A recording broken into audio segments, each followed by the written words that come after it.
A few days after we moved into our new house, the doorbell rang loudly. I unlocked the door, and the front doors opened forcefully. "If you finished your new house, why haven't you invited us over?" It was my mother-in-law at the door. Behind her was my husband. Pushing me in surprise aside, my mother-in-law entered the new house without my permission. "It's a nice house with a garden, and unusually tasteful for you. You're a hopeless housekeeper, but you're useful once in a while. Where's my room? This room looks like it will get a lot of sun." I managed to stifle a laugh at my mother-in-law's cheerful words. What a carefree person she is. "We are strangers, you know. There is no room for you." What? How can you say such terrible words to a family member? If you apologize now, I will forgive you. If not, then I will divorce you. My husband yelled at me, with his face red, and my mother-in-law grinned at him with a nasty smile. How ridiculous, not knowing that it was a meaningless threat. I sighed, and then confronted them with something. The moment they saw it, my mother-in-law and my husband froze. Oh, you can't be serious. "You can't divorce me. I'm already single." My name is Avery. I have been married for 5 years to Daniel, whom I met when I was a university student. Although we got together and got married because of his strong proposal, our married life was a little different from what I expected. Daniel was someone who always put his mother's opinion first in everything. Even when it came to making small decisions, he would say, I will ask my mom. Daniel always tried to get his mother's opinion. For example, he would ask for her opinion on everything from where to go on our honeymoon to which dentist to see, even the color of the curtains in the bedroom. He asks his mother about everything and chooses whatever she tells him. I was concerned about this attitude, but I pretended not to notice it. Because although my marriage with Daniel was not a very satisfying one, it wasn't bad either. He did help me with simple household chores, such as taking out the trash, even though he complained about it. On weekends, we would go out to eat together or go on trips. And on anniversaries and birthdays, we always celebrated and he gave me presents. I think Daniel was a rather good husband as long as I kept my eyes on my mother-in-law. So I didn't point out anything in particular to him, and we stayed married. However, something happened after my father-in-law passed away. Our marriage, which had been going well for some reason, began to go a little awry. Hey Avery, do you have a minute? What's wrong? Daniel came home from work and asked me in the middle of his meal. Can we live with my mother? What? I couldn't believe my ears. What's wrong with you all of a sudden? I don't mean all of a sudden. I have been thinking about it ever since my dad passed away. Mom is alone now, right? I know it's inconvenient for her to be alone, and I'm worried about her. I don't want to live with her. Bella is still well, you know. She can live on her own. And the house is less than a 20 minutes drive from ours. If that's what you're worried about, can I just continue to visit her from time to time? No, you don't know when she is fine. Even if she is fine, you never know what might happen. If mom suddenly collapses, no one will know, and it could be too late. If that happens, will Avery be able to take responsibility? You see, I don't want that to happen to my mother. If you don't want to live with her, I will divorce you. You're going to do that? I'm serious. Okay, let me think about it. After several discussions, we decided to move in with my mother-in-law. Daniel's mother nags about anything and everything, and Daniel always does what she says. Living with her was not going to be good for me, but I was pregnant at the time. I thought it would be better for the baby to have a father, so I reluctantly agreed to move in with her. I also thought that moving in with my mother-in-law would not change my relationship with Daniel. I had faith in the time I had spent with Daniel. However, reality was not so sweet. As soon as we moved in together, Belle, my mother-in-law, immediately began to tease me. Instead of taking care of me when I was pregnant, she threw all the housework away and spent every day from morning to evening playing with her friends in the neighborhood. When she came back home, she would look for something wrong with my housework. When I'm not in good health, cleaning and cooking become simple things. I tried my best to explain that my mother-in-law must have experienced this before and would understand. This is why young people are no good these days. When I was young, I did my best even when I was sick. What's with all the cleaning? You are leaving water stains all over the place. Even the laundry is not well ironed. You also need to make at least 3 side dishes for meals. Are you going to start me and my sweet boy? She would rattle on about these things and would not listen to me. Often there were days when I had to redo household chores even when I was feeling sick. I could not stand it any longer and complained to Daniel, but he always took my mother-in-law's side. Sure, there are some things Mom says that are mean, but it's your fault for not doing your chores properly, isn't it? Don't blame my mom. But there are days when it's really hard to even stand up. It's tough being expected to do everything perfectly on a day like that.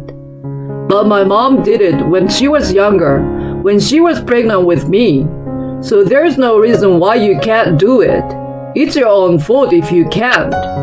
Health varies from person to person, and your mother is out of the house all day and night playing around. This apartment was ours to begin with, and she doesn't even pay any of the bills here. I need you to ask her to help me out with the housework until I feel a little better. You know, you're the one who agreed to move in with my mother. If you have a problem with her, then we can get a divorce. I think he's feeling very secure that I will never divorce him.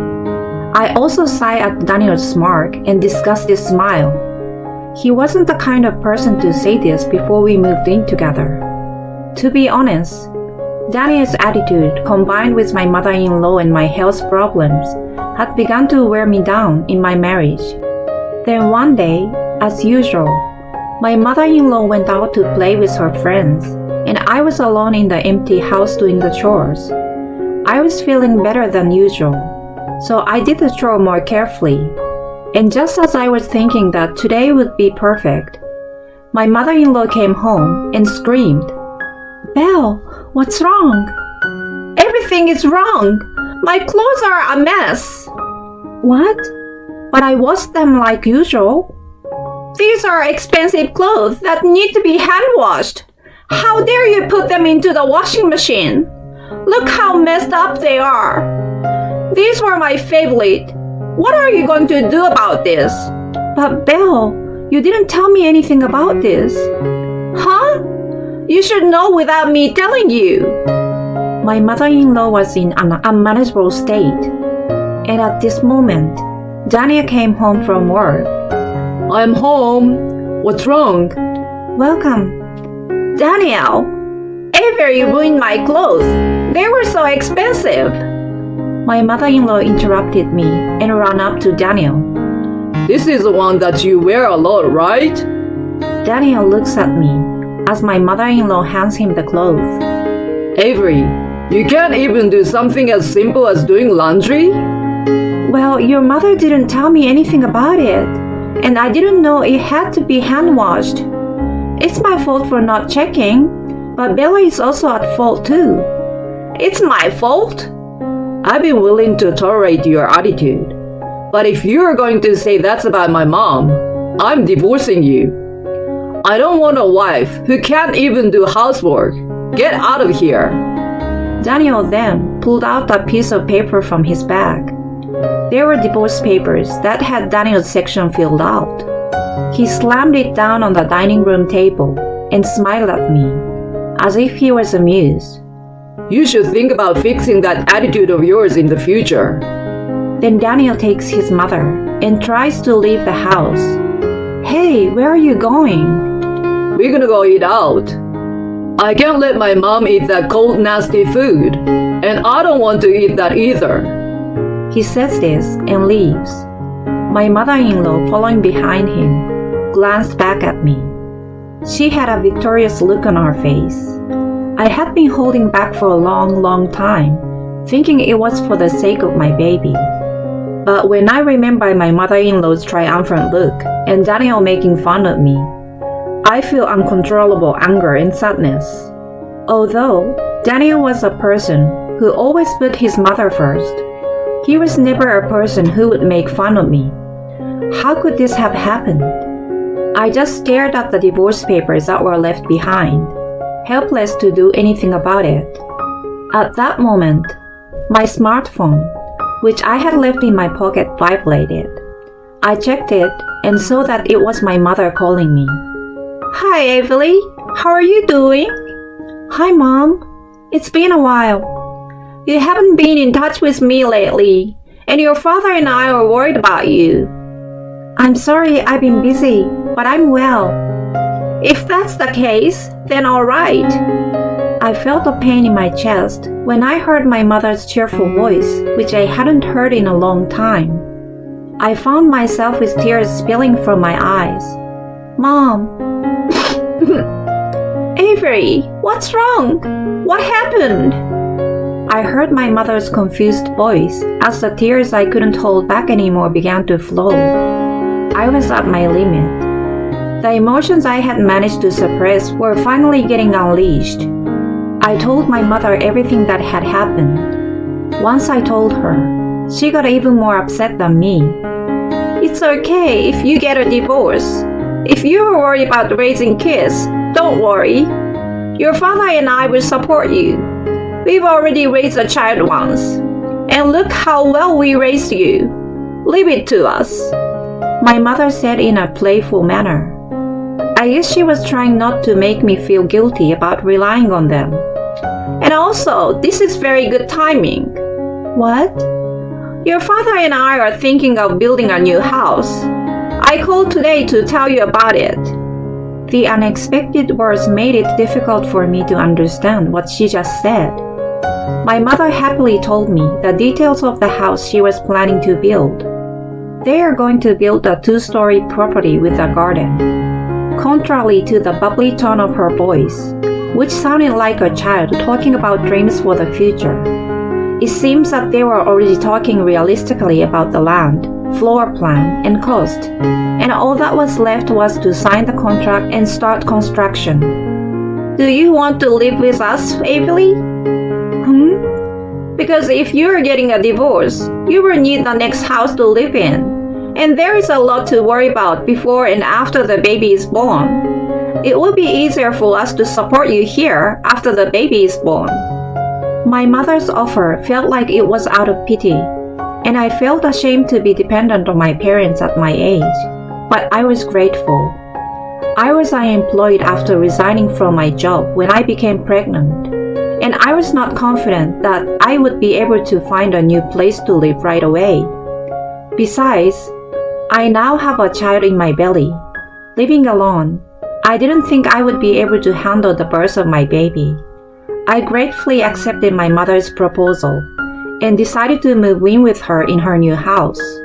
However, I couldn't shake the feeling of being sorry, so I decided to put a down payment on the house from the money I had worked and saved before I got pregnant, so that we could buy it together. Then, for the next few months, I proceeded with the divorce proceedings without Daniel and my mother-in-law finding out. Once I decided to get a divorce, I felt so much relief. I don't care what anyone says.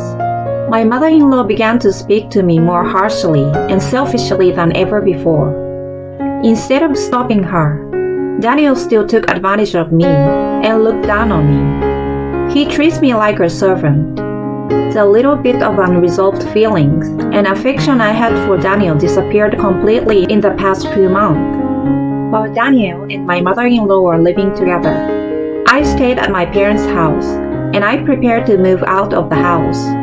I enjoyed discussing with my parents the new furniture for the new house and baby items for my newborn child. My mother-in-law wasn't there to laugh at me for having no taste in furniture or put expensive things in my shopping cart that I didn't need without my permission. I had forgotten for a while how much fun stress-free shopping could be. I was so excited about my new life. When the construction of our new house was finished and we were finally ready to move in, I filed for divorce at the city office. Daniel had left the divorce papers on the table the day we had the dispute over my mother-in-law's clothes. I retrieved it after they left and kept it in a safe place. I thought I might be able to use it for something. At first, I thought we would divorce after a proper discussion, since we used to be a reasonably successful couple, even though we are in this situation now. However, I decided to leave without saying anything because of the way my mother-in-law happily and recklessly mistreated me every day, and Daniel's attitude of not listening to me, not defending me, and repeating the words divorce to me. A few days before moving out, I filed the divorce papers, which were successfully accepted, and I was now a single, free woman. With the weight off my shoulders, I moved into the new house with my parents and was enjoying my new life to the fullest. Then, an unexpected visitor came to our doorstep. "Hey, Avery, you should have called us over as soon as this was finished." That's right. We're a family after all. You are treating us terribly. I don't know where they got the information, but my mother-in-law and Daniel showed up at the new house. I was too surprised to say anything, and they entered the new house without permission. "It's a pretty nice house with a garden, which is rare for you. I wonder where my room is." They seemed to be enjoying themselves. "I know you're a useless wife who can't even do her own housework, but I guess you can be useful once in a while." I managed to stifle a giggle at my mother-in-law's cheerful words. Neither Daniel nor my mother-in-law had any idea that we were already divorced. "I'm not your wife anymore." "Avery, are you crazy?" We are married, so you are my wife, right? "I'm single, so I'm a stranger to you. Please leave right now." What are you talking about? I filed for divorce the other day, and it was accepted. So you and I are no longer husband and wife. I was going to send you a letter soon to let you know, but I didn't expect you to come to our new house. I had not expected him to visit my new house, and I didn't want him to think we were a couple forever. So I had sent him a dated letter stating that we were divorced the day we moved in. If everything had gone according to plan, the letter would have arrived tomorrow. Daniel, not believing a word I was saying, approached me with a laugh. Avery, I don't know what you're upset about, but I apologize. So let's work this out. I can't believe you would lie about getting a divorce. I don't know why you haven't come home lately, but you're angry about something, right? I will apologize, Avery, and we'll make up. Then my mother will forgive you too. I don't care if she forgives me or not. We are already divorced. I showed him the certificate of divorce that had stored in the cabinet. Daniel looked at the certificate carefully. His face gradually turned pale, and his mouth started to flap like a goldfish. When did this happen? I didn't sign divorce papers in the first place. Yes, you did. The day I washed Belle's clothes by mistake. You left the completed divorce papers on the table, didn't you?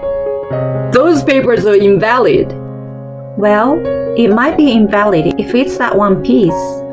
But didn't you tell me every day that you wanted to divorce me? I recorded you and your mother's words every day, and I kept a diary. They told me that the diary can be used as proof. I played back the appropriate audio from the voice recorder on my smartphone. There was my mother-in-law's voice saying that my meals were bad and the worst in the world. Daniel's voice was recorded. If you serve food like this, I'm divorcing you. Both Daniel and his mother were surprised and remained motionless. Therefore, since you two are strangers, you must leave right now. I never said you could come in. If you don't leave, I will call the police. The two of them became frightened and rushed out. I watched their backs and locked the door tightly to prevent them from coming back in. Apparently, when Daniel and his mother found out that my parents and I had bought a new house, they had moved out of their house and had also ended the lease of their apartment. After that, they had quite a bit of trouble finding a new home. Daniel and his mother's life together for the first time in a long time was not going so well. Daniel's mother, who had been making me do all the housework, still doesn't seem to want to do it. And Daniel, who is not used to doing it, is doing it all. On top of that, she would say to her relatives and friends that she was moving to a new luxury house and they should all come to visit her. But the truth was, she moved into a generic apartment that was neither new nor luxurious, which caused rumors to spread about her being a liar. The stress of the situation has caused her to lash out at Daniel more often. With me gone, she has no one else to vent her stress to but Daniel, and they often get into fights where they yell at each other. As for me, I'm living in a new house with my parents and my healthy baby boy, who was born safe and sound. My parents are fully supporting me, and I plan to go to work when my son is older. I want to create a home where my son can grow up healthy and with a smile on his face. With this goal in mind, I'm living a peaceful and happy life while struggling to raise my son day by day.